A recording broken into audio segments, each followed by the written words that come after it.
Vamos, vamos, vamos. Ok. Hola, soy Farideh Raful, candidata a senadora del Distrito Nacional por el Partido Revolucionario Moderno y Partidos Aliados.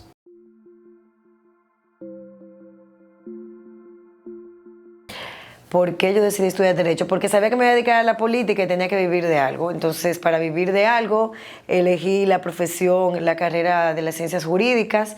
Mis padres son abogados, también tenía un nivel de influencia, mi hermano mayor también, y era lo que más me acercaba a entender cómo operaba el sistema y el ordenamiento legal.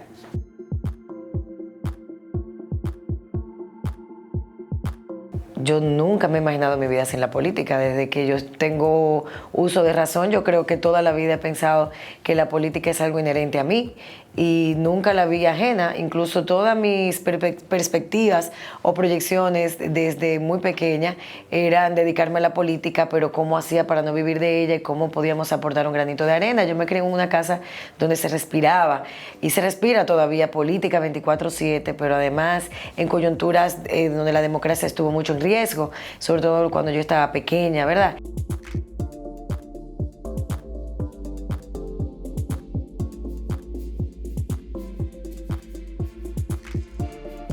Porque yo tenía un pie allá y otro aquí, porque yo siempre estaba allá con la mente aquí y me preparé, como te dije, precisamente para venir a aportar un granito de arena, para tener la formación y ver de qué manera uno colaboraba en mejorar parte de la sociedad. Y entonces a mí me tocó graduarme muy joven, yo a los 20 años era abogada, ya a los 24 tenía mi maestría, 2 especialidades. Yo siempre he estado muy ligada a la política, entonces nunca me he imaginado mi vida fuera de mi país precisamente por eso, porque siempre he pensado que tenemos que involucrarnos y que hay muchas oportunidades de hacer muchas cosas.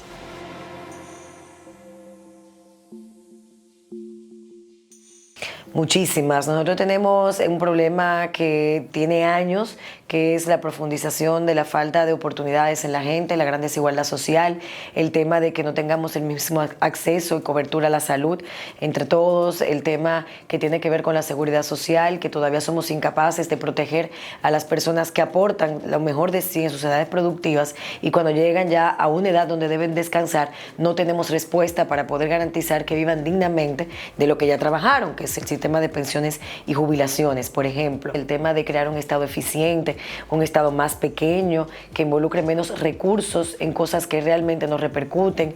El tema de la educación, que sigue siendo un lastre a pesar de nosotros invertir el 4%, que cuando se analiza en el sistema internacional la competencia de nuestros estudiantes, vemos que seguimos arrastrando un grave déficit, incluyendo de profesores y su capacitación. El tema de la participación, de la pluralidad, son muchas cosas y hay una buena oportunidad de coyuntura siempre de poder realizarla, porque hemos avanzado y eso nos permite ver que podemos seguir construyendo para avanzar mucho más. Lo que no podemos es detenernos.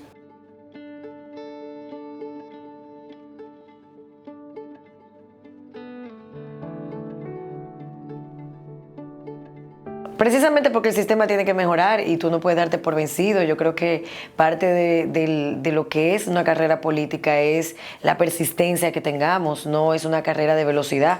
Yo no quiero llegar por llegar, ni llegar en el momento en que yo creo. Dios tiene el momento perfecto para todos. Fue una experiencia negativa en términos personales para mi equipo, para mi familia y para mí, pero yo creo que cuando la veo en perspectiva fue positiva porque nos dimos cuenta de cómo operaba el sistema electoral y nos hizo prepararnos mejor para la próxima candidatura en la que salimos ganadora en el 16. Y la vida tiene que verse así, las coyunturas te pueden favorecer hoy, mañana no, a lo mejor hoy no te toca, pero mañana sí, a lo mejor ahora era que tenemos la madurez necesaria para afrontar todo lo que estamos afrontando con la responsabilidad que estamos haciéndolo.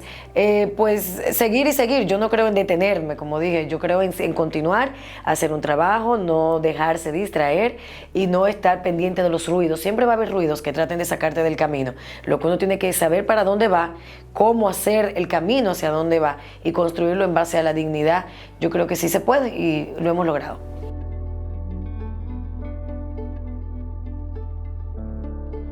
Entre el PRM y el PLD ahora mismo es que el PRM ha asumido y tiene la necesidad de asumir un compromiso ético con este país, porque el Partido de la Liberación Dominicana tiene 20 años en el poder, donde ha tenido y ha mantenido el control absoluto de todas las instituciones, lo cual vulnera el derecho de los ciudadanos, porque cada vez que un partido se mantiene en control de la justicia, del Congreso, del Poder Ejecutivo, de los ministerios, cuando un ciudadano va a demandar un servicio o va a demandar una atención, le puede ser negada por la persona que ocupa esa autoridad porque se siente por encima del bien y del mal. Entonces es una eliminación de derechos ciudadanos. El PRM tiene el compromiso, y ahora que vivimos una nueva etapa con una nueva dirección renovada, de la cual yo misma soy vicepresidenta electa por la base del partido, José Ignacio Paliza, presidente, tenemos el compromiso generacional de asumir ese discurso ético y de garantizar la independencia de poder en el sistema democrático, y que los poderes puedan trabajar, que las instituciones y sus funcionarios tenga que cumplir las leyes.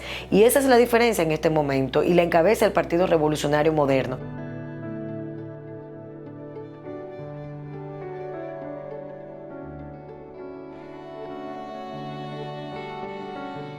Las alianzas que se han dado hasta el momento son alianzas parciales para tratar de nivelar el Congreso Nacional, para que la gente tenga para elegir no solamente PRMistas, sino otros partidos que quieren romper el cerco que tiene el danilismo, sobre todo ahora en el Senado de la República. Son alianzas parciales y coyunturales. Eso no quiere decir que mañana uno de esos congresistas que pueda salir, porque la gente va a votar o no por ellos, tampoco es que se le está regalando y que va a ser así, sino que cuando salgan van a estar unidos en torno a un objetivo en común, con un proyecto de ley o con algún tipo de fiscalización, lo cual le da al Congreso un mayor dinamismo y mayor posibilidad de debate, porque es que ahora mismo de 32 senadores tenemos 30 del Partido de Liberación Dominicana, de 190 diputados solamente somos 50 de la oposición política. Entonces ahora sí, como se divide el PLD, vienen más a hacer causa común con nosotros, pero nosotros causa común, por ejemplo, con el tema del presupuesto, pero no pueden hacer causa común, por ejemplo, como nunca lo han hecho, cuando nosotros hemos solicitado comisiones de investigación, interpelaciones, porque hemos realizado investigaciones que comprometen la responsabilidad de funcionarios, tanto del presente gobierno como del pasado gobierno. O sea, son alianzas coyunturales que no comprometen la agenda política de ninguno, ni del candidato presidencial, ni de ninguno de los que apostamos a seguir en el Congreso, aunque sea desde otra curul. Yo exijo respeto de mis demás compañeros, a lo que respeto cuando están hablando en la tribuna, más allá de que esto parezca un gallinero, que es lo que parece a veces. Oye, la Inquisición digital de Twitter, por ejemplo, donde soy satánica, hago cultos satánicos y todo ese tipo de cosas, donde soy también pro haitiana, eso es parte de lo que han dicho, todas esas infames y mentiras que se dicen como parte de una campaña negativa, porque la gente cree que diciendo algo que el otro no es, lo va a convertir en lo que quiere que sea. Entonces, eso es parte de la democracia, lo que hay que aguantar, y es un tipo de violencia también que se ejerce, quizás si fuera sin tratar de victimizarme, pero es más fácil hacerlo contra una mujer que contra un hombre, ¿verdad? Cada vez que denunciamos siempre me dicen, ten cuidado, puede pasar tal cosa, tú eres mujer, tú andas así, tú tienes un hijo, cosas que quizás con un hombre fueran diferentes, pero yo no me amedrento. A mí nada de eso. A nosotros nos rompieron la oficina, incluso de la Cámara de Diputados en una ocasión, y nos dejaron las luces encendidas y dejaron todos los papeles, pero uno no puede amedrentarse. Yo no tengo ningún tipo de temor. Yo siempre digo, yo como política y como profesional he actuado como la Constitución manda, como la ley manda, y si uno no tiene nada que ocultar, pues no tiene nada que temer. Uno hace el trabajo que tiene que realizar, porque además moviliza a que más personas lo hagan. Cuando levantamos nuestra voz, cuando decimos cosas que pueden parecer muy fuertes porque estamos peleando contra un gobierno, también de alguna manera despertamos a la gente a que haga lo mismo, y es lo que se tiene que dar en un sistema democrático. Así que yo me siento muy complacida, muy tranquila del trabajo que realizo, y el hecho de ser mujer, yo siempre he ejercido la política como una ciudadana, por encima del género o de mi edad. He tratado de que se me respete como ciudadana que soy, con los derechos que tengo, y el hecho de ser mujer, pues definitivamente donde quiera que esté lo estoy representando desde el punto de vista de la perspectiva de género que tenemos que dar.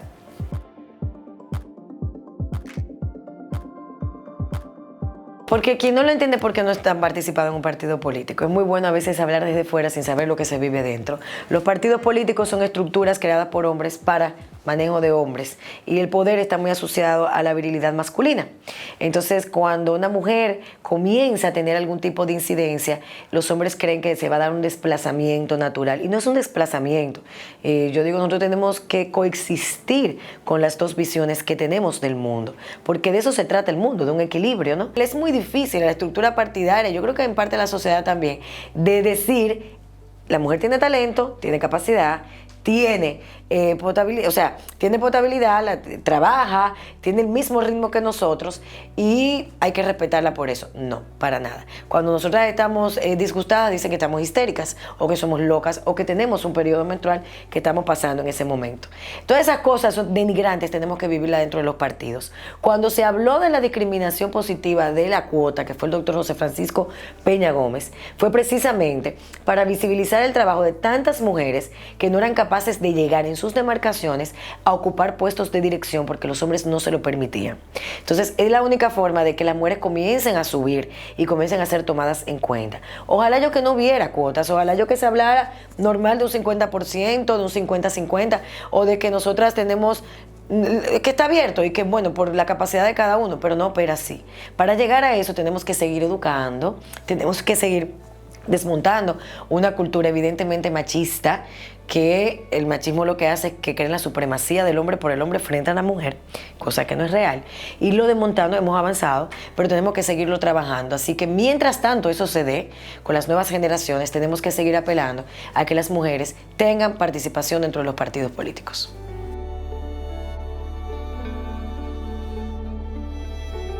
Claro, muchísimas mujeres se están involucrando más, a pesar de que somos la que menos financiamiento conseguimos dentro de los procesos electorales, a pesar de que se nos hace más difícil competir a veces con los hombres, porque los hombres de poder, cuando ven que hay una mujer que se le está acercando, lo que hacen es que nos temen y tratan de invalidarnos, pero somos muy buenas para los 25 de noviembre elevar discursos, los 8 de marzo, y por primera vez yo creo que se está dando. Antes había un prejuicio de que las mujeres no votábamos por mujeres.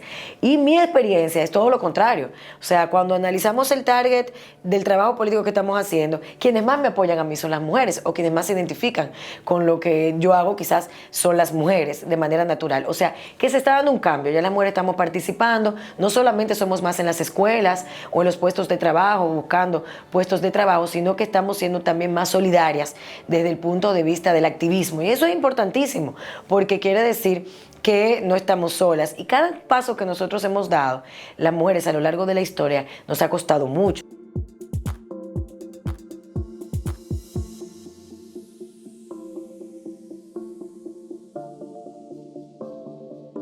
Cuando yo propongo un proyecto de ley, dependiendo del tema que sea, ese proyecto de ley va a una comisión. Porque el trabajo legislativo no se hace en las sesiones que ustedes ven, se hace en las comisiones. Por ejemplo, cada comisión en la Cámara de Diputados tiene 15 miembros máximo. Yo pertenezco a la Comisión de Justicia porque soy abogada y a la Comisión de Hacienda, que es la que verifica los préstamos, financiamientos y tasas impositivas. Todo lo que tenga que ver con temas de impuestos, todo lo que tenga que ver con préstamos, tiene que ser estudiado por esa Comisión de Hacienda, que fue designada desde el primer día que entramos al Congreso, ¿ok? Son varias comisiones, pero le pongo esos dos ejemplos. Cuando yo someto un proyecto de ley, puede ser que sea un proyecto como, para ponerle algo sencillo, el proyecto que sometimos para la vacunación gratuita de niñas entre 9 y 13 años para el papiloma humano. ¿Para qué? Para que el Estado le dé la vacunación en caso de que la niña o la madre quiera que se le otorgue. No es obligatorio, pero es como la vacunación a los menores. Se van y vacunan, el Estado la provee, una cuestión de calidad, para así poder disminuir el cáncer cervicuterino. Yo propuse ese proyecto de ley, fue a la Comisión de Salud, se invitó al Ministerio de Salud, que estuvo de acuerdo, se aprobó en la Comisión de Salud por los miembros de la comisión emite un informe y lo deposita en la sesión de la Cámara de Diputados. Entonces generalmente me ven peleando. Cuando se deposita ahí en la sesión, entonces, ¿cuál es la dinámica? Yo como exponente del proyecto lo defiendo, pero el informe de la Comisión de Salud, que es positivo, también indica que aprobemos el proyecto. Si hay una persona dentro de la comisión que no está de acuerdo y emite un informe disidente, tiene el derecho a exponer sus argumentos dentro del hemiciclo, para que el hemiciclo, que es la sesión, vote a favor o en contra, ¿ok? Entonces, en la Comisión de Salud emitió el informe a favor de ese proyecto, se somete a votación. inmediatamente. Se aprueba a unanimidad. Se aprobó. Se aprueba en primera lectura y en segunda lectura. Ya con la segunda lectura pasa al Senado de la República. Hay un trámite legislativo y lo lleva al Senado. Si el Senado de la República no lo conoce y pasan 2 legislaturas, el proyecto perime, el proyecto muere. Y le toca al proponente o a la proponente volver a someterlo cuando perima en la próxima legislatura. Por eso ustedes ven proyectos que a veces la Cámara aprueba 5 y 6 veces, 7 veces, y no se convierten en ley. Tienen 10, 15, 18 años en el Congreso. Pero se ha aprobado muchísimo, pero todavía no es ley. Para que un proyecto sea ley, tiene que ser aprobado por la Cámara, aprobado por el Senado o viceversa, no importa por dónde entre, y después de aprobado, tiene que ser llevado al Poder Ejecutivo para que lo promulgue. Cuando se promulga se convierte en ley. ¿Ok? Esa es la dinámica para los proyectos. No es tan sencillo, pero ahí va.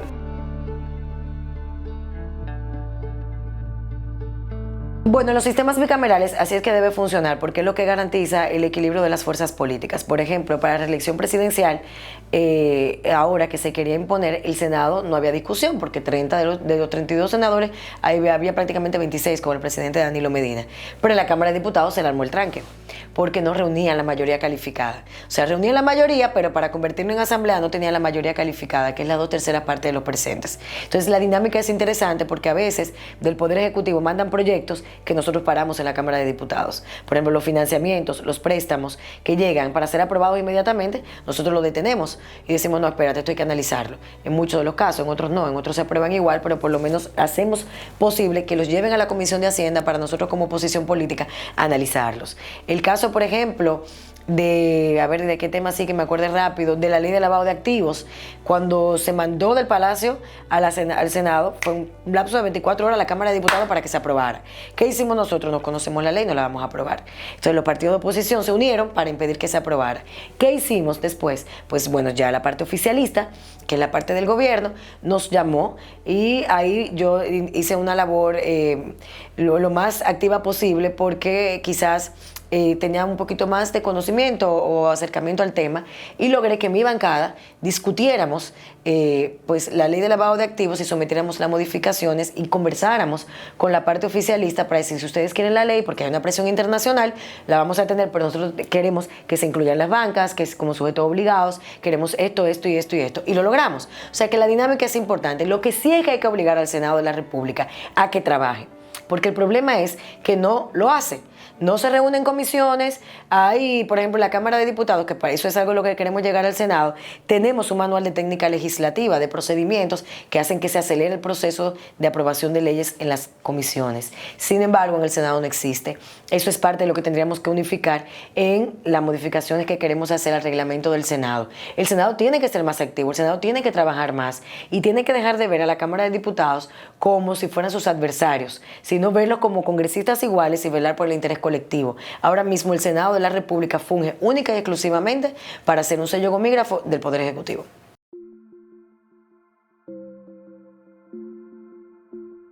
Antes sí, ya no. Ya no, después de la reforma constitucional no. Yo creo que nos falta todavía tener las instituciones más separadas. Yo estoy de acuerdo con que se puedan modificar algunas cosas, pero ahora mismo no. Nosotros somos un país muy débil institucionalmente. Si de golpe y porrazo un presidente llega y se le da la concesión de que sustituya, por ejemplo, a la Asamblea, que sería única, lo podría hacer. Eso es muy peligroso y lo hemos visto en otras regiones de Latinoamérica. Yo pienso que tenemos que seguir consolidando la democracia, haciendo que las instituciones que tenemos se fortalezcan y después hablamos de eso porque no estamos preparados todavía.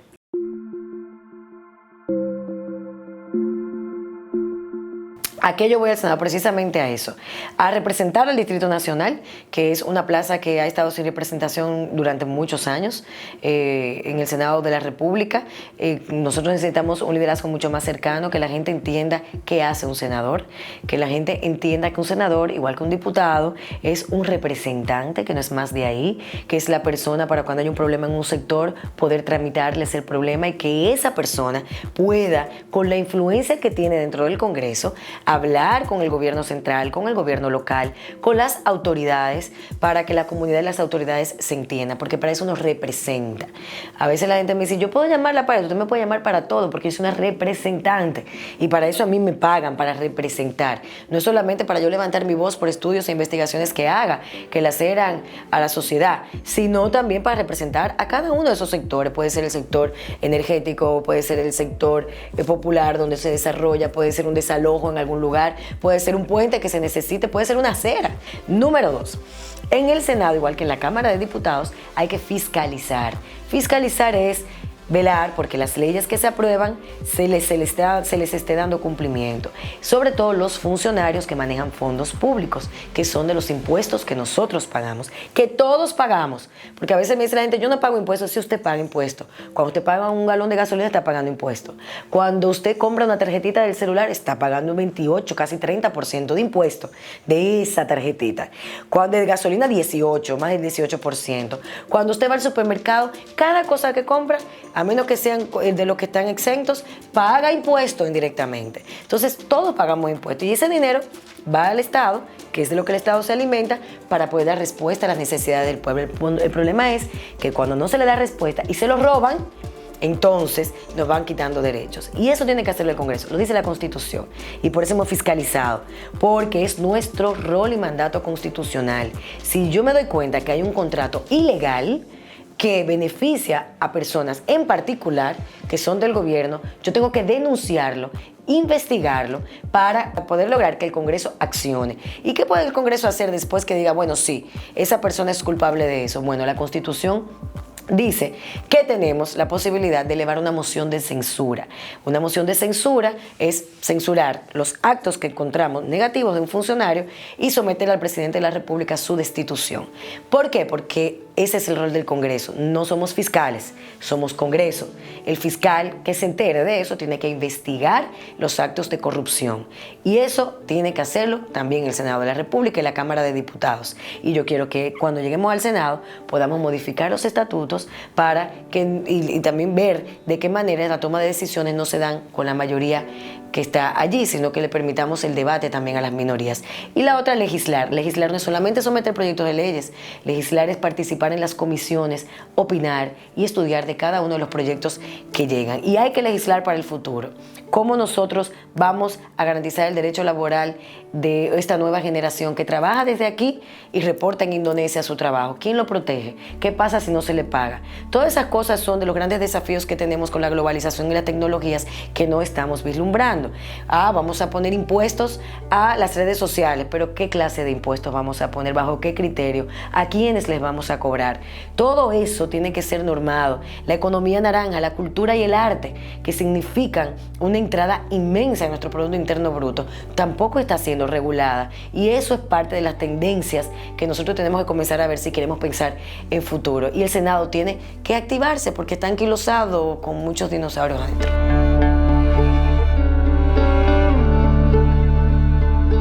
Bueno, lo que pasa es que él declaró más de 2.000 millones de pesos en una declaración jurada y tiene 40 años siendo maestros. Yo no sé hasta qué punto dar clases en escuelas públicas le puede dar ese tipo de beneficios, porque yo tengo, por ejemplo, maestra como Ibelice Prate Pérez, que tiene 62 años en las aulas y vive alquilada.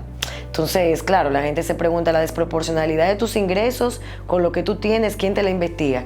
Entonces se expone a que le digan ese tipo de cosas. Porque la gente entiende que nadie está haciendo nada. Pero la Procuraduría General de la República no está haciendo nada. En el Congreso tampoco se está haciendo nada. Cada vez que solicitamos investigación nos las niegan. Ahora vamos a someter unas cuantas a ver qué pasa. Si con la división del PLD se logra. Pero de verdad que no están haciendo nada. Es un sistema de impunidad creado por una clase política precisamente para beneficiarse ellos mismos. Cuando tú ves a veces las leyes, tienen prohibiciones y no tienen sanciones. Tú dices, ok, me lo prohíben pero no tengo sanción. ¿Cómo hago entonces para buscarle un bajadero? Y esas son parte de las debilidades que tenemos.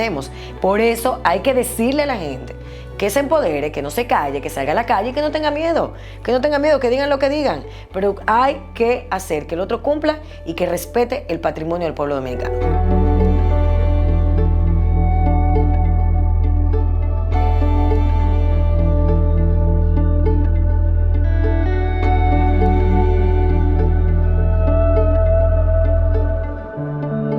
Claro, claro, es que tenemos que cambiar el Senado completo. Es lo que decía ahorita, las comisiones, ellos no van a las comisiones, no porque las comisiones se reúnen, ellos no van. Es que no convocan a las comisiones. O sea, no se convocan para poder trabajar. Para que ustedes tengan una idea, la Comisión de Justicia de la Cámara de Diputados, nosotros nos reunimos mínimo 4 veces a la semana. Salvo excusa, porque tenemos un ritmo de trabajo muy grande, tenemos muchos proyectos que llegan. En la Cámara, en el Senado de la República se reúnen 2 veces en 2 meses o 3 meses. O sea, no se corresponde con el trabajo que nosotros hacemos en la Cámara de Diputados. Porque a veces sí, en la Cámara de Diputados, en el Senado y de todo. Pero sí tengo que decir que hay un ritmo de trabajo bueno en la Cámara de Diputados. No quiere decir que todos trabajen, pero sí hay un ritmo de trabajo bueno. En el Senado es diferente, porque son menos, deberían ser más eficientes en el trabajo, pero realmente no opera así.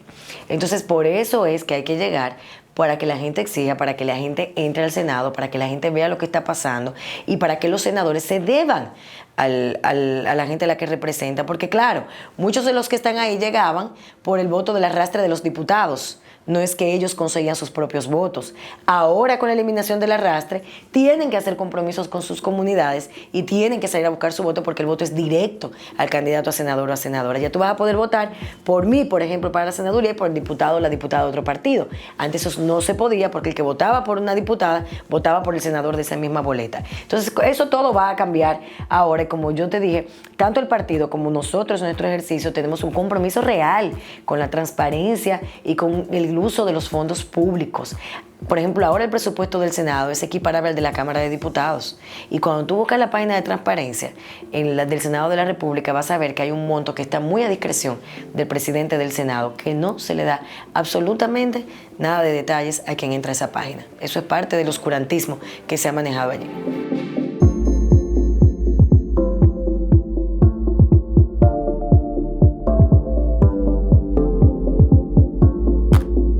Yo lo hago siempre. Yo el puerta a puerta, el casa a casa es, yo creo que mi fortaleza, más que todo. Más que los medios, más que todo. Yo lo hago. Lo que pasa es que como es un trabajo diario, yo me expongo muy poco dentro del mundo de las redes, porque no es algo tampoco para estar exponiéndolo constantemente, salvo muy raras excepciones. Que si me dicen, tienes que subir esto, tienes que subir aquello, pero no lo hago por eso. Porque creo que es el trabajo que tiene que hacer un político que tiene compromiso con lo que aspira a representar. Hay mucha desigualdad.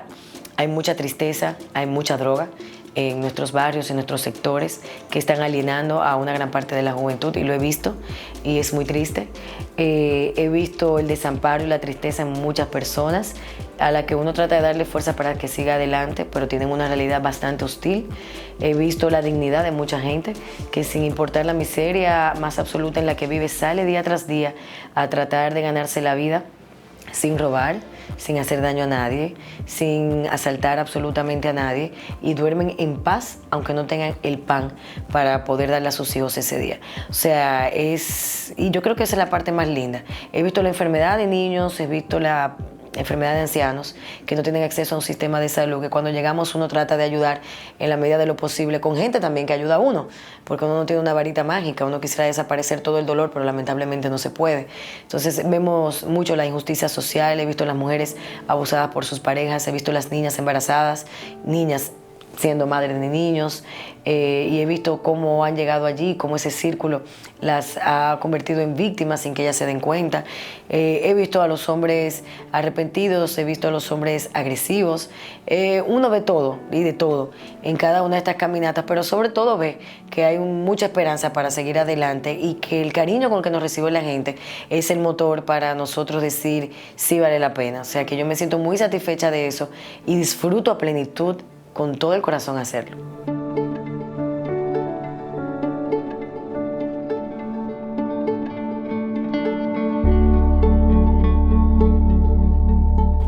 Muy raro, nunca. Realmente, si me pongo a pensar, yo creo que nunca. No. A mí la gente me recibe con tanto cariño que de verdad me ponen a llorar. Yo salgo a la calle y me reciben el mundo. Ya yo me he dado cuenta que no es las redes sociales, por lo menos no es Twitter, que es la red del odio, tú sabes. Pero no, a mí me reciben con muchísimo cariño en todas partes. Hasta personas que creen, personas que no son de mi partido, y personas que creen lo que algunas de esas personas han dicho en las redes sociales me reciben con cariño. Y yo me siento a hablar con ellos y ya. Me dicen, mire, yo pensaba que usted era así, que usted era así, que usted era así.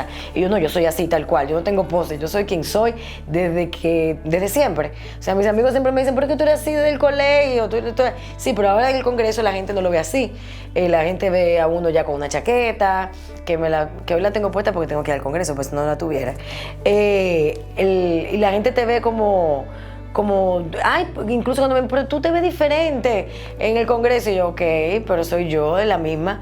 Pero sí, yo siempre me imaginé que yo iba a luchar porque hubiera una mayor justicia social. Eso yo siempre me lo imaginé. Y por eso tú me preguntas ahorita de la política, lo veía a través de la política, porque fue lo que me enseñaron. Y siempre recordaba cuando me preguntaban, yo muy joven, ¿qué tú haces? Yo le decía, ayudar gente. Yo nací con esa, quizá con esa, no sé, con esa vocación de servicio. Hace referencia a varios derechos: el derecho a la igualdad, el derecho a la libertad de conciencia y de cultos, y el derecho a la educación. El que está en política tiene que tomar riesgos. Yo no puedo estar bien con Dios y con el diablo, ¿no? ¿Verdad? Yo trato de, valga la comparación, y no la saquen de contexto ahorita también. Sí, porque bueno, yo creo que no. Yo tengo una firme convicción. Yo he defendido el tema de las 3 causales desde que yo estaba adolescente, porque me ha tocado trabajar con el tema desde hace muchísimos años. O sea, no es un tema nuevo, ni es un tema para ganar, ni para ser progresista. Es un tema en el que yo creo firmemente. He visto realidades, he tenido testimonios familiares importantes que han tenido que recurrir a una de esas 3 causales sin estar permitidas dentro. O sea, hay una situación cuando el presidente Danilo Medina sometió las 3 causales, porque fue el presidente Danilo Medina, hay que recordarlo, que las sometió al Congreso para que fueran insertadas dentro del Código Penal. De inmediato nosotros nos pusimos totalmente de acuerdo, y de hecho Lucía Medina, Yomaira Medina, expresidenta de la Cámara de Diputados, y quien les habla de la oposición, han llevado la bandera de las 3 causales. Son excepciones, no son obligatorias ni siquiera, son excepciones para garantizar la vida de una persona que está arriesgándose para traer otra al mundo, y que a lo mejor esa persona no tiene la capacidad de poder ir a un sistema sanitario que la proteja para poder seguir procreando mañana en otras condiciones. Y yo le preguntaría a muchas personas, ¿qué pasa si una hija suya es violada por su padre y tiene 10 años y sale embarazada? ¿La obligaría a que llegue a término? No sé si pudiera obligarla, o qué pasaría si le dicen que su hija corre riesgo su vida, que se puede morir, tiene menos de 12 semanas, tiene 3 hijos que dependen absolutamente de ella, y ella tiene 18 o 19 años. ¿Va a arriesgar su vida? ¿La va a obligar para que deje la orfandad a 3 niños? O sea, son temas muy personales e individuales que uno tiene que ponerse en el zapato del otro antes de juzgarlo y condenarlo de manera absoluta. Yo creo que el Estado está para eso, para garantizar derechos y permitir que esa persona se sienta y pueda tomar una decisión, y el Estado garantizarla que sea con un mínimo de protección. En el tema de, ¿cuál fue el otro? De la libertad de culto, está en la Constitución de la República. Yo no me he inventado nada. Cada quien educa según sus principios y valores, y su religión si la tiene. Usted no puede imponerle a nadie su religión, porque para eso hemos avanzado en la historia. Ya la época de la Inquisición, donde la Iglesia Católica pidió perdón, pues ya pasó. Ahora tenemos la Inquisición digital, sí, pero esa ya pasó. Tenemos que ser tolerantes con las diversas religiones, tenemos que ser abiertos, tenemos que coexistir pacíficamente con nuestras diferencias, incluyendo aquellos que no creen, que también tienen el derecho a no creer. Y el Estado dominicano garantiza esa libertad de cultos. Eso es lo que hemos dicho. Todo lo que han sacado de ahí, lo han sacado de contexto. Y eso lo voy a seguir diciendo. Creo firmemente en eso y voy a continuar en eso.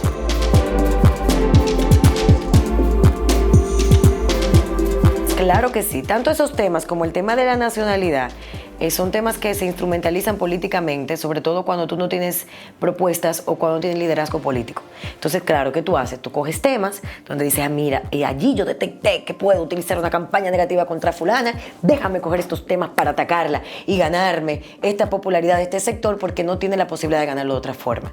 Y eso son estrategias, que son estrategias perversas, sí lo son, pero son estrategias y estamos en política, ¿verdad? Entonces, uno tiene que aguantar el embate siendo responsable y coherente con lo lo que uno piensa y estando tranquilo. Como yo decía ahorita, nadie me va a convertir en lo que yo no soy por el hecho de decir que yo soy eso. O sea, yo sé lo que yo soy, estoy muy consciente de quién yo soy y defiendo realmente lo que yo soy.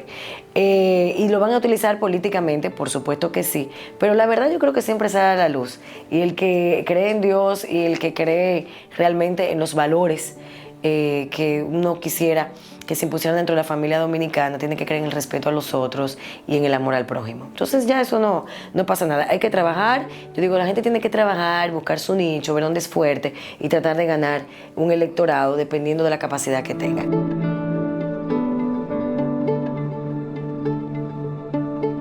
Para mí que la iglesia participe es totalmente válido. Quiero que la iglesia también sea más activa, por lo menos mi iglesia, la católica, que ha perdido mucho espacio en los últimos años. Antes éramos el 90%, ahora alcanzamos un 54% aproximadamente.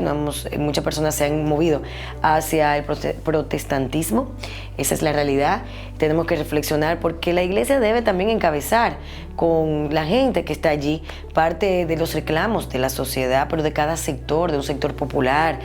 Cuando un niño es abusado sexualmente, la iglesia debe estar ahí. Cuando una mujer es abusada, cuando una mujer es violentada, de la iglesia también debe estar ahí acompañando a sus familiares y dando apoyo, como se hacía anteriormente. Y yo creo que debemos volver a la solidaridad y que debe ser también pues impulsada por las iglesias, no solamente la católica, las diferentes iglesias que profesan la fe, porque al final yo creo que tienen el mismo objetivo, tratar de que los seres humanos seamos mejores y nos acerquemos más a Dios. Yo quiero vivir en un país donde haya más oportunidades. Lo debería de haber, por supuesto que sí, lo debería de haber, y si no los hay, yo creo que hay más puntos en comunes que como el desarrollo de un país, la sostenibilidad financiera, la reorganización de la administración pública, la lucha contra la transparencia y la corrupción, que tiene que ser algo que les importe a todos también los sectores conservadores. Yo no me califico ni de conservadora ni de liberal a ultranzas. Yo me considero una ciudadana consciente que vela y va a velar todo el tiempo porque haya un sistema democrático que garantice derechos, tal y como dice la Constitución de la República. Eso es lo que yo hago.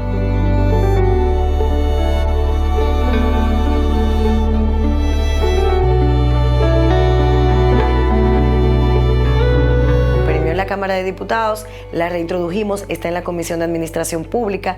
A los miembros de la comisión no le interesa conocerlas, evidentemente, porque hay que tener, pues, eso tiene un costo político, es tratar de eliminar 53 instituciones del Estado, o por lo menos fusionarlas en ministerios ya preexistentes para disminuir la nómina pública y para hacer más eficiente el trabajo de las políticas y el impacto social que tengan.